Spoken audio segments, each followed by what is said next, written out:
निधिवन का वो रहस्य जिसने देखा वह बताने लायक नहीं रहा। रोंगटे खड़ी कर देगी हमारी आज की ये कहानी। श्री कृष्ण की नगरी मथुरा को प्रेम की भूमि कहा जाता है।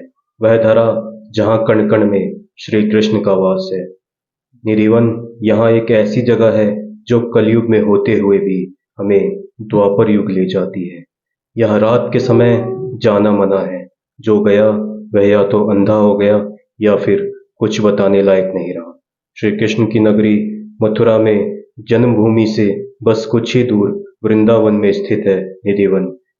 यह एक ऐसा रहस्यमयी वन है जिसके बारे में वर्षों तक शोध हुआ, लेकिन यहाँ के रहस्यों के पीछे का तोड़ निकालने में कोई कामयाब नहीं हो सका। कहते हैं यहाँ भगवान श्री कृष्ण हर रात अपनी प्रिय राधा रानी और गोपियों के संग रास रचाने आते हैं। निधिवन में जहाँ दिन भर श्रद्धालुओं का तांता लगा रहता है, वहीं सूर्यास्त के बाद किसी को भी प्रवेश नहीं दिया जाता। यहाँ ताले लगा दिए जाते हैं और यह प्रथा अभी ही नहीं बल्कि सदियों से चली आ रही है।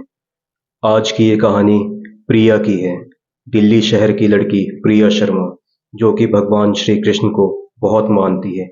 प्रिया ही नहीं बल्कि उसका पूरा परिवार भगवान कृष्ण को बहुत मानता था। प्रिया बचपन से ही भगवान कृष्ण का नाम लेकर बड़ी हुई थी, क्योंकि उसका पूरा परिवार ही भगवान कृष्ण को बहुत मानता था। एक बार प्रिया की एक सहेली जिसका नाम राधा था, उसकी शादी होने वाली थी। राधा प्रिया को फोन करती है और अपनी शादी में सपरिवार आने के लिए बोलती है।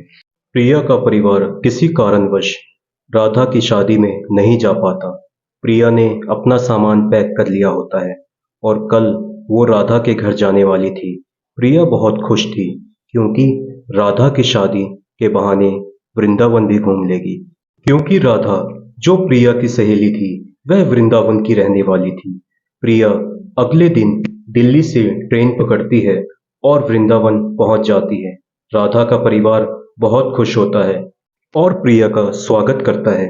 राधा की शादी धूमधाम से हो जाती है। प्रिया सोचती है क्यों ना मैं वृंदावन घूम लूं, उसके बाद आराम से वापस घर जाऊंगी। अगले दिन प्रिया वृंदावन घूमने के लिए निकल जाती है और श्री बांके बिहारी मंदिर, प्रेम मंदिर और भी कई मंदिरों के दर्शन करती है। शाम को प्रिया सोचती है क्यों ना एक बार निधिवन जाकर भी देखूं, क्या पता वहां भगवान श्री कृष्ण के दर्शन हो जाएं। प्रिया निधिवन पहुंच जाती है और वह निधिवन में घूमने लगती है। शाम के 5 बजने को थे। प्रिया सोचती है क्यों ना आज रात मैं यहीं रुककर देखूं तो सही, क्या भगवान श्री कृष्ण यहाँ सही में आते हैं या फिर ये सिर्फ कहने की बातें हैं। प्रिया सोचती है आज मैं यहाँ रुककर सच और झूठ का फैसला करूंगी। जी हाँ, प्रिया उसके बाद वहीं निधिवन में एक पेड़ के पीछे छुप जाती है। सर्दियों का टाइम था और शाम के 7 भी बज चुके थे। निधिवन को बंद करने का समय हो चला था। मंदिर के पुजारी और सेवायत वन में जाकर देख रहे थे कहीं कोई कृष्ण भक्त कृष्ण के दर्शन की लालसा से अंदर छुपकर ना बैठा हो। सौभाग्य से मंदिर के पुजारी और सेवायत की नजरें प्रिया पर नहीं पड़ी और वो बाहर निकल गए। निधिवन को बंद करने का समय हो चला था। मंदिर के गेट पर ताले लगा दिए गए। उसके बाद रात को प्रिया वहीं पर रुक गई। प्रिया देखती है सब कुछ ठीक था, पर रात के 12 बजे अचानक आसमान से कोई चमकदार चीज वन में प्रकट होती है। प्रिया चुपचाप यह सब देख रही थी, मानो उसे अपनी आंखों पर भरोसा ही नहीं हो रहा था। प्रिया कुछ समझ पाती उससे पहले ही अचानक प्रिया की आंखें धुंधलाने लगती है, मानो जैसे किसी शक्ति ने उसे अंधा कर दिया हो। प्रिया काफी कोशिश कर रही थी कुछ देखने की। अचानक प्रिया को लगता है जैसे निधिवन के सभी वृक्ष अपनी जगह बदल रहे हो और अपना रूप भी बदल रहे हैं। प्रिया यह सब देखकर चौंक जाती है और भगवान से प्रार्थना करती है, हे भगवान, मुझे माफ कर देना, ये मैंने क्या किया।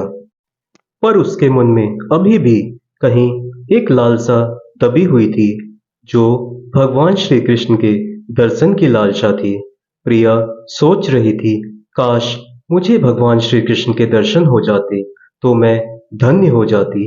प्रिया कुछ समझ पाती, अचानक से प्रिया बेहोश हो जाती है। और फिर अगले दिन जब निधिवन को खोला जाता है, तो सभी सेवायत और पुजारी वन में जाते हैं और देखते हैं कोई लड़की वन में बेहोश पड़ी हुई है। सभी घबरा जाते हैं। प्रिया को आनन फानन में नजदीक के हॉस्पिटल ले जाया जाता है। प्रिया को 2 दिनों के बाद होश आता है। होश में आने के बाद प्रिया अपना मानसिक संतुलन खो बैठी थी। वह सिर्फ कृष्ण, कृष्ण, हे कृष्ण पुकारे जा रही थी। उधर राधा के परिवार वालों को जब पता चलता है कि प्रिया निधिवन में छुपकर भगवान श्री कृष्ण के दर्शन करने गई थी, तो सभी घबरा जाते हैं। सब हॉस्पिटल में पहुंचते हैं और प्रिया के पास जाते हैं, पर प्रिया अभी भी कुछ बोलने के हालत में नहीं थी, बस वह अचेत थी। राधा के घर वाले घबरा जाते हैं और प्रिया के परिवार को फोन करके सारी जानकारी देते हैं। प्रिया का परिवार अगले ही दिन राधा को वापस लेने के लिए वृंदावन पहुंच जाता है। 1 हफ्ते के बाद प्रिया की हालत में काफी सुधार आता है और प्रिया का परिवार उसको वापस लेकर दिल्ली पहुंच जाता है। प्रिया को लगता है अब वो कभी बोल नहीं पाएगी, क्योंकि वो बोलने की हालत में नहीं थी। प्रिया का परिवार भगवान श्री कृष्ण से प्रार्थना करता है कि वो प्रिया की गलती को क्षमा कर दें। और 1 हफ्ते के बाद चमत्कार होता है। प्रिया बोलने लगी थी। जी हाँ, प्रिया पहले की तरह बात कर रही थी। प्रिया का परिवार बहुत खुश था। प्रिया ने अपने परिवार वालों को सब कुछ बताया कि उस रात निधिवन में उसके साथ क्या हुआ था।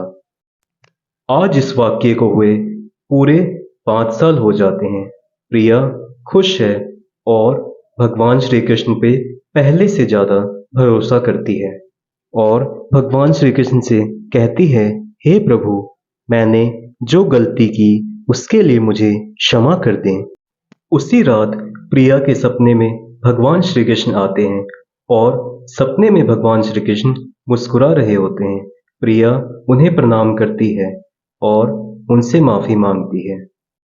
दोस्तों, हमारी आज की कहानी आपको कैसी लगी कमेंट बॉक्स में जरूर बताएं और हमारे चैनल को सब्सक्राइब करना ना भूलें।